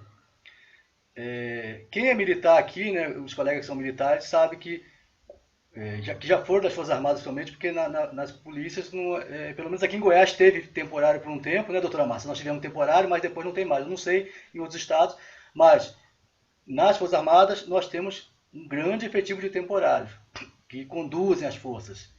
São profissionais, homens e mulheres da mais alta competência, entendeu? O fato de ser temporário, não vejo diferença. Eu pude participar de várias missões com cabos, soldados, por exemplo, os 10 anos que eu passei na selva, os maiores especialistas em missões dentro da selva, quando eu ia nós íamos com a nossa equipe, e que às vezes eu era mais antigo, era o primeiro que começava do soldado que pilotava a embarcação lá, né? Que Amazonas são vários rios, né? A água, né? Então tinha que confiar nele ali, profissionais de qualidade. O mateiro, porque nós já tivemos casos de militares com bússola ficar perdido. Já o militar que é da região, que conhece, que sabe se guiar lá, o mateiro, ele não se perde. Então, assim, o profissional temporário, ele foi um dos mais sacrificados. Porque hoje a Lei 13.954, ela faz assim, ela separa de uma forma assim absurda, né? Hoje, o temporário, ele só poderá ser reformado, né, se for lá constatado lá no parecer a invalidez. E nós sabemos assim, que ainda que a letra fale lá da lei, não, incapaz para todo e qualquer serviço, na verdade, o inválido, quando o médico passa na junta lá, ou a inspeção de saúde, a junta de inspeção, ou o médico perito, eles vão dar o inválido a pessoa lá, mesmo inválido, né, tetraplégico, uma coisa assim que ele está com uma doença terminal, enfim. E tudo vai ser dificultado por temporário. Desde a própria sindicância, que quando se faz a sindicância ali, o que eu vejo de sindicância tendenciosa, sindicâncias que não são conduzidas ali para se apurar o fato realmente e verificar se foi acidente de serviço ou não, eu vejo sindicância que o militar estava num TFM, num treinamento físico militar, que é assim, no quartel. Tá lá. Está previsto aonde? Está previsto lá no QTS, quadro de trabalho semanal. Aí dentro do QTS tem uma menção para o QTFM, que é o quadro de treinamento físico militar. Aí está lá. Tal dia vai ter tiros, né, de 400 metros. Tal dia vai ter uma outra atividade. E o militar se acidentou na atividade. E aí se faz uma sindicância e se coloca. Não foi acidente de serviço. Mas como não? Mas como se o militar se acidentou dentro do quartel, numa atividade física prevista lá, assinada pelo comandante, autorizada. Então isso é o quê? Isso, assim, é o trabalho enquanto advogados que nós temos o quê? De desqualificar essas sindicâncias. Uma das coisas que eu mais fiz na minha vida foram sindicâncias. Mas eu sempre prezei em fazer da forma correta. Tanto de militares da ativa, fiz de militares inativos, fiz de sindicância, de pensionista, fiz de todo tipo. Mas o quê? Sempre prezando o direito. Mas assim, doutora Daniela, o militar temporário, o que eu vejo hoje nele aí? Eu vejo que esses que o acidente ocorreu ainda na vigência da Lei 6.880, de 80, que é o Estatuto dos Militares, anterior à Lei 13.954, que deve ser feita uma defesa ali e manter a posição, né, sustentar o quê? Que quando ele se acidentou, a redação não era essa agora. O militar estava lá a serviço, estava na missão. Porque antes da 13954, o militar temporário ele era reformado por uma incapacidade física. Não havia a necessidade dele ser inválido. E a lei, quando traz esse dispositivo, na verdade, ela fica segregando assim, ó, temporário, você fica lá. Eu vou para a missão com temporário. Se eu quebrar ali, me arrebentar, como nós tínhamos no caso da selva, lá pisou no buraco, se machucou, 2 militares, um de carreira e um temporário, hoje, se acontecer isso, o de carreira tem todo o amparo. Carreira, entenda-se aquele que fez concurso público, né? O que fez concurso público ali, ou que está estabilizado ali, praça com mais de 10 anos, né? Então, assim, o de carreira ele vai ter toda a garantia para ele, para a família dele, e o temporário, a não ser que ele fique inválido lá, mas se ele ficar, não, teve um problema na perna ali, reduziu uma redução, tá, não, mas ele não está impossibilitado para uma outra atividade. Enfim, isso aí eu acho que é um grande absurdo, isso diferencia, isso é inaceitável, é tratar os iguais de maneira desigual, porque nós somos militares, se formos para a missão, nós estamos juntos. E ninguém, como eu falo aqui antes, ninguém é mais militar que ninguém. Entendeu? Então, assim, o meu pensamento é o quê? Que há uma violação, deve ser observado isso, o momento do acidente, e o quê? Se sustentar que a lei que estava naquele momento dava sim aquele amparo àquele militar, porque ele foi para a missão, não foi? Era um ato de serviço. E naquele acidente, a lei que estava em vigor era aquela que dava a possibilidade dele ser reformado numa incapacidade física, como nós temos vários casos aí, de militares com uma lesão no joelho, um encurtamento de perna. Tem um amigo meu que lá na selva, numa instrução de granada, a granada explodiu e ele perdeu a mão, teve a mão amputada. Entendeu? Se fosse hoje uma infelicidade dessa, um acidente desse com um militar temporário, eles vão poder alegar o que não, a União vai alegar o que não, perdeu uma mão, mas ele tem a outra mão, né? Então, assim, nesse sentido, porque vai falar, não, está impossibilitado? Não, então isso aí é algo que nós temos que combater. Porque, na verdade, assim, né, aí para concluir, mas aí eu volto no meu TCC também, onde eu defendo o quê? Que as Forças Armadas, elas têm que ter a carreira administrativa. Aí os colegas que são militares entenderão por quê. Porque, assim, realmente, assim, quando a gente pensa em desonerar, em não onerar o tesouro, por um lado eu entendo assim que nós temos que resguardar o militar. Para mim não tem diferença de temporário ou de carreira, tem que ser igual, não tem diferença. Está servindo, está igual. O fato de ter concurso ou não, isso aí não é relevante, porque relevante é a missão, né? A missão tem que ser cumprida com quem está ali. E meu entendimento é o quê? Que se tivermos carreiras administrativas, e aí isso eu falava lá durante a tramitação do projeto de lei 1645, que nós tínhamos que buscar o quê? A redução da reforma precoce. Porque um militar que ele tem uma lesão, ele pode não servir para ficar numa organização militar, um OM operacional, mas ele pode servir, onde eu trabalhei vários anos, que é o quê? Órgão pagador de nativos e pensionistas, ele pode trabalhar na administração. E com isso, nós não teríamos o quê? Militares jovens reformados. Então isso eu acho que a lei deve pensar, não em tirar um direito, não em fazer com que o temporário não tenha direito, mas sim, se ele sofreu um acidente, que ainda assim ele não seja reformado, mas que ele seja que passe a entregar uma carreira administrativa, porque é como se assim, olha, eu não vou te dar a reforma, mas eu vou te dar uma carreira, eu vou te dar por conta dessa tua lesão, que é algo que não tem como se reparar. Se alguém teve a perna encurtada, se alguém perdeu um membro numa missão, mas você pode sim, enquanto instituição que preza pelos seus homens, porque o maior patrimônio de qualquer organização são os seus homens e são as suas mulheres, não é isso? São as pessoas que estão à frente ali. Então, se eu diz uma forma de readaptação, né? Readaptação. Ao invés de uma reforma. Claro, uma readaptação onde ele poderia seguir uma carreira também. Porque tem todo o lado psicológico, nós sabemos.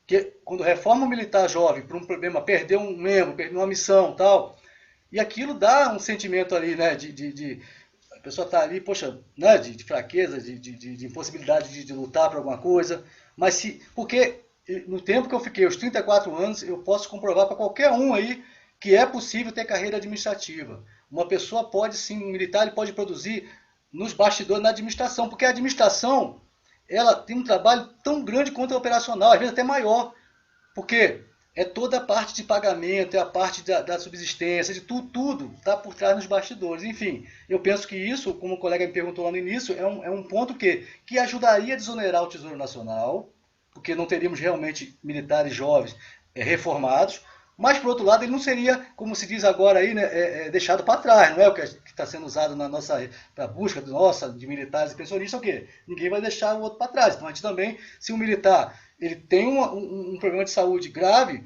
porque assim, ó, se o militar ele passou o tempo dele no quartel temporário, são 8 anos, se ele passou os 8 anos tranquilo, não teve problema algum, ele vai voltar para a sociedade civil, provavelmente muito melhor do que ele seria se não tivesse lá. Então ele vai voltar com alguma formação ali, vai voltar melhor. Mas se nesses 8 anos ele foi acometido de alguma sequela que causou uma incapacidade nele, ele deve ser sim reparado. Porque isso nunca mais vai ser o mesmo, né? Não vai ter como reparar. Mas aí a instituição tem que fazer essa reparação à União. Então, assim, nesse ponto, assim, eu não lembro se tem mais alguma injustiça aqui, mas como a doutora Daniela bem colocou, a questão dos temporários é gravíssima. Isso aí são militares que trabalham aí em todo o Brasil e que estão sendo usados também assim, porque quando se... inicialmente assim, vamos botar mais temporários para tirar o pessoal de carreira. Mas assim, eu penso que se o cidadão ele vai para as Forças Armadas lá, ele é um militar naquele momento lá, ele deve ter todos os direitos dele como um militar que entrou para o concurso público. Isso aí é só um detalhe, porque a missão tem que ser cumprida. Ele vai usar arma, vai fazer tudo igual ao outro. Então, assim, é o que eu tinha para passar. E aí eu fico à disposição para perguntas dos colegas ali. E aí também, aí, as minhas colegas aí... Pois não, tudo bem com o senhor? Tudo bem? Como é que está o senhor? Tudo bem? Prazer. Tudo na paz, graças a Deus. Muito bom falar com o senhor aí, ver o senhor aí. Obrigado, da mesma forma. A todos aí uma boa noite. Em relação aí ao 1,5%, eu sou policial militar aqui do Distrito Federal, eu estou na reserva agora. E tem um colega meu que ele me procurou esses dias, ele não tem filha. Ele não tem filha. A época que foi para optar se queria ou não pagar o 1,5% a mais, ele estava hospitalizado e não teve a condição de optar. Mas de lá para cá é descontado o 1,5% dele por cento, sendo que ele nem filha, mulher não tem. Né? Esse é um ponto. E um outro ponto, eu estava procurando aqui, eu não achei uma carta do senador Isalci, onde ele está pedindo explicações aí quanto a essas distorções ao ministro da Defesa em relação aí a 13954. Não sei se o doutor chegou a ver essa carta aí. Então, é só assim para a título de informação, essas coisas que trazem, que oneram o policial, esse caso aí dos temporários. Aí em Goiânia tinha um colega também, que inclusive teve que sair. Então, essas injustiças, elas sempre vão existir, né, doutor? É uma coisa assim, difícil. E como o senhor disse aí, isso, a partir de agora, até a doutora Alessandra Minaré está sempre falando disso, está sendo formado aí um exército. E vai ser igual, o senhor já tem teses aí, que já está sendo mencionada nos tribunais e tudo. É a partir de agora que a gente vai levantar alguma ferramenta bem hábil para, pelo menos, tentar corrigir essas distorções, é isso mesmo? Isso, não, muito obrigado aí. A questão do 1,5%, realmente assim, no DF, né, as pensionistas, principalmente as pensionistas militares do DF e as pensionistas militares do antigo Distrito Federal, elas são regidas também pela Lei 3765 de 60, que tem a previsão lá, né, a partir da mudança da medida provisória. No DF, a medida provisória de 2015 ela foi aprovada como uma lei, né, tem uma outra lei, a 11.000 alguma coisa, ela tem uma lei, mas desde lá de 2000, assim, nós já temos assim militares que, através de uma demanda judicial, eles conseguiram cancelar esse desconto de 1,5% e reverter ali, buscar o valor ali. Ainda mais no caso desse colega que o senhor falou que estava hospitalizado, que não tinha condições, né? Então tem sim. A lei 13.954, ela trouxe agora o quê? Ela revogou lá o parágrafo 1º do artigo 31 da medida provisória de 2015, o parágrafo 1º lá do 31, da medida provisória, 2215, ele trazia ali, foi dado aquele prazo que nós militares nós tivemos o quê? Para renunciar. Inicialmente o prazo foi lá 6 meses, né? Com a Lei 13.954, ela revogou esse dispositivo lá, então aquele período lá para renúncia lá foi revogado, e agora se criou a possibilidade de quê? De pedir o cancelamento. Só que, pela via administrativa, o militar não faz jus a nenhum valor de reembolso de nada. Mas na judicial nós temos TRF2, TRF3, já tem já. Eu lembro porque isso também eu estudei pelo meu TCC, né? Quando eu fiz meu TCC eu coloquei essa questão, questionava o 1,5% nesse sentido, e aqueles colegas que queriam ali cancelar e não conseguiam pela via administrativa, né? Porque inicialmente nem pela via administrativa. Posteriormente, a Marinha do Brasil ela começou a aceitar o cancelamento do 1,5%, mas também sem reembolso. No caso de Brasília aí, existe essa contribuição de 1,5%. Agora, é preciso ver também, analisar esse colega lá de Brasília, e ver se esse 1,5%, assim, se ele tem as esposas lá, né, numa eventualidade lá, se analisar ali o que pode ser feito, se existia mais algum outro benefício. Porque, como eu falei, o 1,5%, ele passou a ser conhecido como uma pensão para a filha lá, o e-mail não é para a filha só, ele é para todos, é para aquela redação lá da 3765 de 60, toda ela, né? Inclusive lá, né, é lá que defende as pensionistas atuais, né, por conta da questão da tributação aí da pensão militar. Então, mas se esse colega não tem nada nesse sentido, se ele pode pedir, mas aí seria o quê? Faz o administrativo ali para demonstrar ali, né, ali para pedir, faz um administrativo bem feito ali. Não, pede também no administrativo lá o reembolso, né? Vai que cola. Vai que cola, né? Se colar, sim, vai que cola, né? Então, assim, mas o 1,5% é algo muito grave. E eu falo assim, as pensionistas estão sendo prejudicadas. Elas não deveriam nem estar contribuindo com a pensão militar. Essas que os instituidores contribuem com 1,5%, ou aquelas que faleceram de 2000 para trás. Porque as de 2000 para trás, elas estão amparadas lá pelo entendimento já do STJ-STF, que é a lei que vai reger a pensão militar, é a lei do óbito, né? Do momento lá do óbito. Então, a lei do óbito ela já concedia ali uma possibilidade de não ter essa tributação. Não é fácil, é uma luta, né? É uma luta. É um caminho a começar a trilhar aí. Então, mais algum colega aí, uma pergunta, alguma dúvida sobre o 1,5%, 13.954?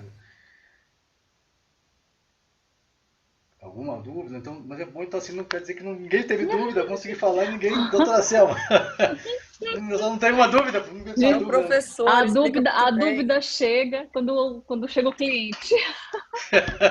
Não, mas tem que estudar, não. Mas é bom assim, eu também não posso, como é que fala assim, eu não posso revelar muito, porque senão vocês não vão comprar meu livro, né? Tem que comprar o livro, né? Então tem que, os filhos, né? Como é que eu vou ter que ter meu livro aí? Então, assim, se não tem assim, mais perguntas, eu estou à disposição ali para perguntas, mas é bom que, assim, bom porque nossos clientes, né? Nossos clientes serão muito bem atendidos, vamos buscar o melhor direito para eles lá da melhor forma, né? Principalmente as pensionistas militares. Pois não? Não sei se minha voz está saindo. Está saindo? Está saindo bem. Sim. Tá. Boa noite aos colegas.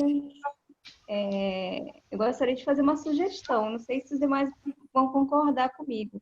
Eu acho que, como o senhor falou, né, essas questões militares, elas são questões que são pouco abordadas, né? Não achei muito material sobre isso realmente. Só que é tanta informação, né? A gente já está quase 2 horas aqui. Minha cabeça fica pesada, assim, né? Então, assim, uma sugestão que eu daria que na próxima live, né, como o senhor falou, são vários pontos, né? Em cada live a gente abordasse apenas um ponto e que a gente pudesse fazer um prévio estudo antes, e que prometesse fazer um prévio estudo antes, né? Porque, assim, eu acho que quando a gente já sabe daquilo, a gente fica muito mais fácil para a gente absorver, né? E é claro, com o senhor fornecendo os materiais, porque, como eu falei, é muito difícil encontrar esse tipo de direito, de discussão na internet, né? Eu achei porque o senhor me enviou alguns links, eu dei uma lida realmente, só que são assuntos pesados porque envolve questões de funcionalidade, entendimento, história, né? Porque vem aí desde tem uma sequência aí, digamos assim, né, de leis que foram emitidas, que foram revogadas e tudo mais, né? Então, assim, seria uma sugestão que eu faria para que fixasse melhor, né? Porque pelo que eu vi, pelo que eu entendi, a gente vai funcionar como uma espécie de jurista, que a gente ainda vai criar esse direito na justiça, porque existe pouco entendimento, seja porque as alterações são recentes e ainda não tem jurisprudência, né, sobre isso. Então, eu entendo que vai ser um assunto que a gente ainda vai ter que lutar por várias coisas para criar uma jurisprudência, né, para criar o entendimento. Então, assim, tem que ser muito bem feito e muito estudado, né? Então, assim, é uma dica, porque, assim, a gente... são muitas coisas, né? E aí o senhor tem vários materiais, né? Mas aí creio que fazer de forma, como é que eu posso dizer, pontuada de cada um, né? Pegar só um tema e exaurir ele, fazer de uma forma bem didática, né? Exaurir. E aí fazer por assuntos, né? São muitas coisas. Que o Não, servidor faz jus apenas pela aplicação ao valor isso. correspondente a Muito obrigado, doutora. 30 Doutora, lá de Boa Vista, né? de Boa 16 Vista, lá. sobre os Boa vencimentos Vista. de abril. Roraima, muito bom aí. Terra boa. Tem uns amigos aí do E Exército não e da Aeronáutica aí, mais né? corrigindo. Então, assim, ó, eu vou uma boa sugestão aí, a gente vai preparar alguma coisa aí. É porque realmente assim, ó, eu fiz lives faço para pensionistas. As pensionistas pediram para eu criar para elas um curso aí de introdução à pensão, porque elas querem aprender o básico, por exemplo. A live que eu fiz lá para as pensionistas, eu fui explicar o que é um título de pensão, mostrar ali o surgimento da pensão militar, entendeu? E aí eu procuro assim, realmente assim. Mas assim, vou pensar em alguma coisa, ver o que a gente poderia fazer, porque aí teria que ter todo ali um planejamento, né? O que eu vou abordar naquela live. Seria como se fossem aulas, né? Um curso ali que fosse, vamos trabalhar isso aqui, bater a legislação ali, mas para mim, Um material de apoio, né, doutor? material de apoio. Isso. Inclusive, eu estava olhando lá o seu Instagram e eu achei, assim, quem sou eu, né? Apenas uma sugestão, né? Não sei se o senhor usa muito o IGTV, mas se o senhor lá tem eu não sei quantos minutos, eu acho que dependendo dos seguidores, mas eu acho que até 15 minutos, né? Se o senhor pudesse fazer pequenos vídeos de até 15, eu não sei se E colocar lá. Isso. com temas, né, de uma forma bem didática e colocar no seu Instagram, seria muito bacana. Eu acho que teria muito alcance e, assim, ficaria até legal, porque a gente tem que usar o poder do pause, né? A gente pausa, quando é vídeo a gente pausa, volta, olha de novo.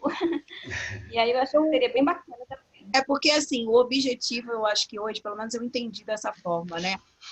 Foi a gente mais ou menos, porque a alteração trazida com a 13954, ela foi intensa, né? E aí, hoje, infelizmente, né, se passou esse tempo todo, mas é porque... E nem falamos de tudo, né?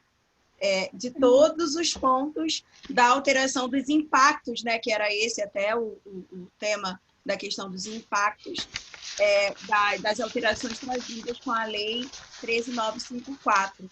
Realmente quando você começa a estudar, é bastante coisa, né?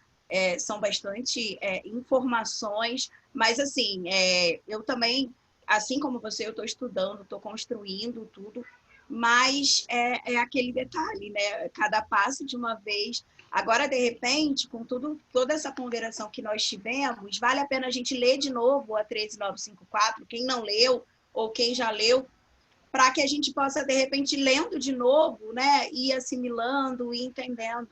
Também, assim, é o que eu vou tentar fazer, né? E aí, não sei se os colegas também... Aí, só para... Obrigada, doutora, por comentar. É só para finalizar, né? Assim, caso vocês tenham interesse, a gente criasse um grupo no WhatsApp, porque a gente pode conversar, né? Trocar ideias, falar enfim, cada estado é um entendimento diferente do tribunal, né? Enfim, é uma dica que eu dou também, porque é bacana você estar conversando com colegas que estão trabalhando na mesma área, que estão ali, né? E aí você acaba, às vezes, apenas por ler uma conversa, uma discussão, você já acaba aprendendo também, né? Apenas isso. Não, mas é uma boa sugestão, assim, como eu falei, assim, eu estou trabalhando no livro, né, e eu estou atualizando, né, porque eu já vinha, tudo que eu falei aqui, assim, tudo que eu falei é a partir dos meus estudos, né, que eu trabalhei e que eu coloquei no TCC, né, e o TCC eu estou atualizando, então tudo isso assim, mas eu vou fazer, pensar em alguma coisa.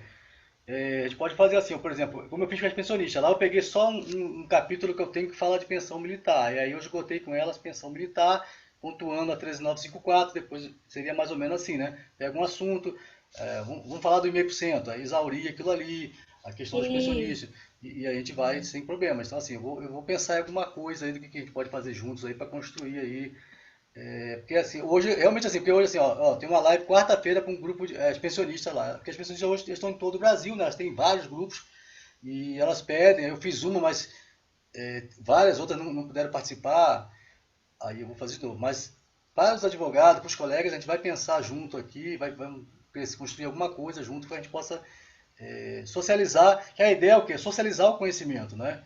Que a gente possa como a doutora Sara falou, é que realmente assim, só quando várias ações procedentes, né, a gente começar a bater ali, né, é aí que a gente vai conseguir mudar isso aí. Então, colegas, doutores, alguém mais tem uma pergunta, alguma coisa aí que não ficou bem esclarecido? Doutor, o seu Não, livro já tá está quase nas... pronto.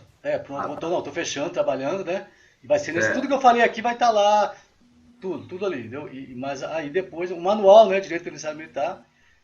Aí eu também não posso, como é que o jovem fala spoiler, né? Se eu der ali, vocês não vão querer comprar depois, então tem que comprar. Tem os filhos, né? Para sustentar, tem os filhos aí, tem que estar ali. Mas assim, foi muito bom. Se não tem dúvidas assim, eu estou à disposição.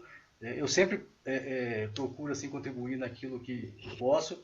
Eu lembro que quando eu trabalhava na administração militar, às vezes eu via colegas advogados, né? Eu ainda era um estudante e via, mas eu conhecia a matéria previdenciária militar e via que advogados faziam pedidos, às vezes, que não contemplava toda a necessidade lá do militar ou da pensionista, né? Porque aí é complicado, né? Nós temos que pegar ali e fazer os pedidos, porque às vezes o nosso cliente ele tem direito a muito mais coisa do que a gente pensa que ele tem, né? A gente pensa, vamos só reintegrar um militar soldado ali. Tá, mas nós não podemos esquecer as consequências disso aí, né?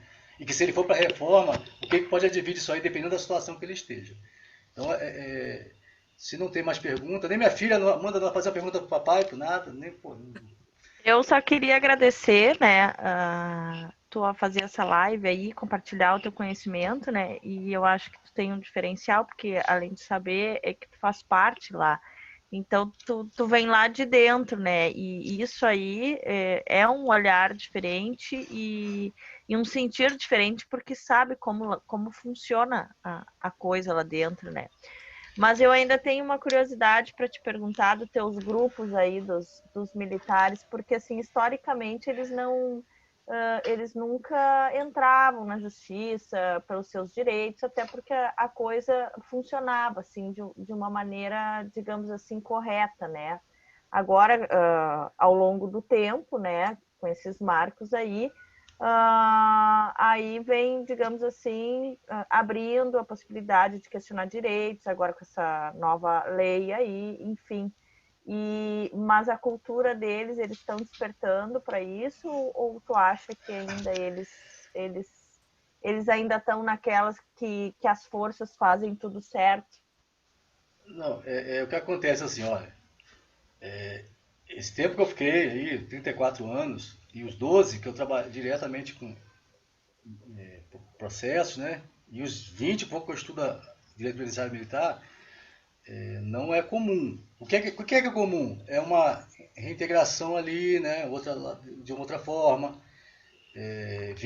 Mais assim, reintegrações. É uma pensionista, às vezes, ali que está com problema, né?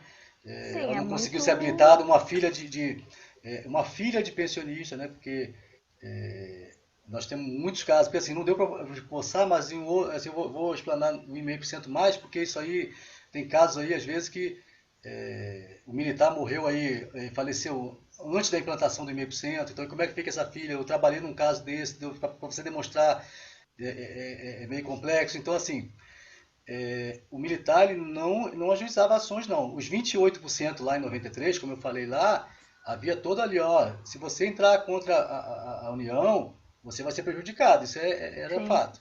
E ficou isso por anos, né? Só que quando chegou agora a reforma da Previdência, os militares esperavam que, não, agora tem um presidente que é militar e vai fazer uma reforma boa lá, pelo menos vai ser justo, né? Acabou que foi a pior reforma possível que pudesse ter ali, foi isso aí, entendeu? E aí, isso no início, até os da ativa achavam que não, é boa. Hoje já vejo colegas da ativa, né, dos grupos que falam, não, o negócio está ruim também, porque os cursos de altos estudos não serão todos que poderão cursar os altos estudos, então isso vai ser a minoria, né, vai ser uma pequena parte. Então os militares agora que expandiu mesmo, agora estão em vários grupos no Brasil todo, ampliou. As pensionistas, então, que elas ficavam ali muito quietas, agora são muitos grupos, eu não consigo dar conta dos grupos, eles me colocam lá para dar uma orientação, uma coisa, mas eu vou, falo, e aí eu prefiro fazer, para levar eles para uma live, vamos fazer uma live, eu falo, né, a todo mundo, mas eles estão assim, em todo o Brasil, estão se perguntar lá, estão lá, eles estão se mobilizando, eles estão atentos. Doutor, posso só dar mais uma colaboração aí, apesar, eu sou militar também. Obrigado. Eu sempre.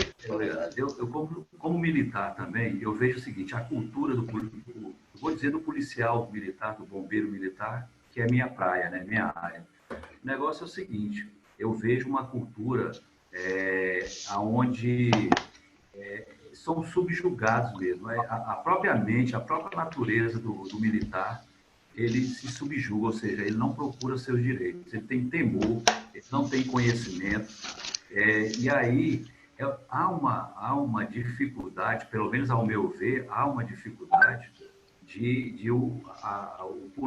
o policial militar, o bombeiro militar, eu acredito que nas Forças Armadas também, esse despertar. Agora, como esse exército está sendo formado agora, os grupos estão se expandindo, as informações estão se expandindo, essa nova legislação da Previdência, eu estou em alguns grupos aqui também que é difícil você conversar e dizer, olha, você tem esse direito. Eu não acredito, isso aí é coisa de advogado para ganhar dinheiro e tal. Então, é só para ajudar a doutora Karina Carvalho. Até complementando o doutor Gilson e o doutor Orisvaldo, uma coisa que eu particularmente percebo culturalmente, os militares se sentiam perseguidos até de pleitear algumas coisas. Eu já escutei de alguns militares que, inclusive, não gozaram as licenças especiais que faziam jus porque tinham medo de gozarem e não conseguirem progredir na carreira. Então, também já escutei um relato de um militar que conseguiu comprar um apartamento funcional, acho que o doutor Gilson até pode falar mais sobre isso, na década de 90, e sofreu perseguição dentro da Marinha por parte de um almirante. Então, eu acho que existia um receio maior de prejudicar a carreira, que hoje está mais de lado por causa do acesso à informação mesmo, da evolução que o mundo está passando. Alguma colega aí, algum colega, fica à vontade de alguma pergunta, alguma dúvida. Então, assim, mas realmente, assim, o que foi colocado naquele tempo, antes, poucos falavam, a questão do e-mail do 28,86%, o negócio foi tão, assim, em cima, para não ajuizar no judiciário, não entrar com as ações, que o marco temporal para que o militar pudesse incorporar na remuneração ou provento, esses 28, a diferença foi a medida provisória de 2215. Então, quando saiu a medida provisória de 2215, começou a contagem da prescrição para ajuizar essa demanda. Eu, por exemplo, eu entrei depois, eu ganhei, mas não incorporei. Por quê? Porque naquele momento eu tinha filho, né? Eu precisava de promoção, né? Porque nas Forças Armadas, nós ingressamos, por exemplo, o que eu coloco aí também, que vocês terão muitos casos aí, as questões aí de promoção. Os oficiais, eles têm uma lei de promoção de oficiais desde 1972. As praças da Marinha, Exército da Aeronáutica, praça vai do soldado, marinheiro, até o subtenente ou suboficial, entendeu? Então tá ali. Que nós representamos 82% de todo o efetivo das Forças Armadas. Oficiais representam 18%. Então nós não temos uma lei, que isso aí também é outro absurdo, isso tem que ser... isso aí, entendeu? Como nós vamos falar que a 13954 ela vai reestruturar a carreira, se praça não tem carreira? Carreira é plano de cargo, né? Carreira está, ó, eu entrei aqui, vou progredir, né? Isso não tem. Então isso também é uma demanda também muito grande nas Forças Armadas. Nós precisamos que os profissionais se especializem, que procurem as promoções de ressarcimento de preterição, estudar muito nesses casos aí, né? Porque são muitos casos, não são poucos não, porque não tem lei. Cada força promove como quer, faz uma portaria e acaba promovendo ele, aquele militar de uma forma. Por isso nós temos o quê? Grandes demandas hoje de quê? Dos militares do QTA, né, que é o quadro de taifeiros da aeronáutica, dos sargentos do QESA, que é o quadro do especial do sargento da aeronáutica, o QESM, que é o quadro de sargento lá da Marinha, que são todos que foram prejudicados em algum momento. Entendeu? Então tem várias histórias militares que buscam a sua reparação e não conseguem. Entendeu?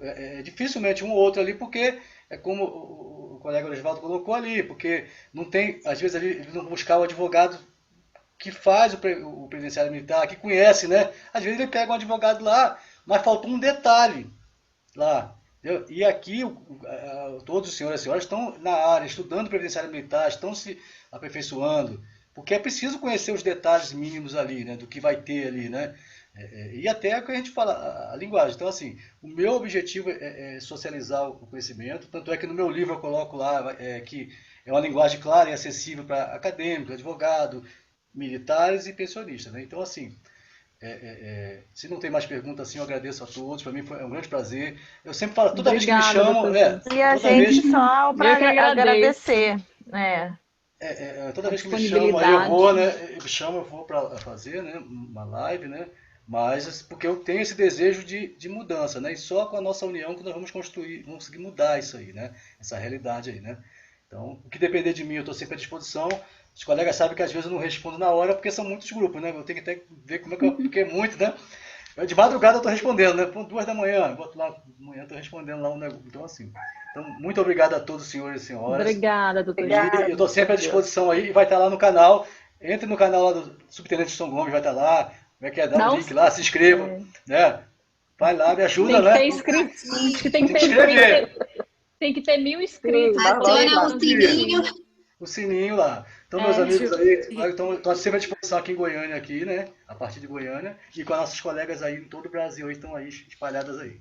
Muito obrigado aí, fico todos com Deus aí. Tchau, até a próxima. Obrigada. Boa noite a todos. Obrigada. Boa noite. Tchau, boa noite, colega. Tchau, pessoal. Tchau. Tchau, minha filha. Tchau, Amanda. A Amanda nem falou com o pai, tá vendo? Foi embora. Não... Benção, pai. Beijo. Te amo, filha. Te amo. Tchau. Doutora Amanda. É a cara do pai. Tchau, filha. Nossa,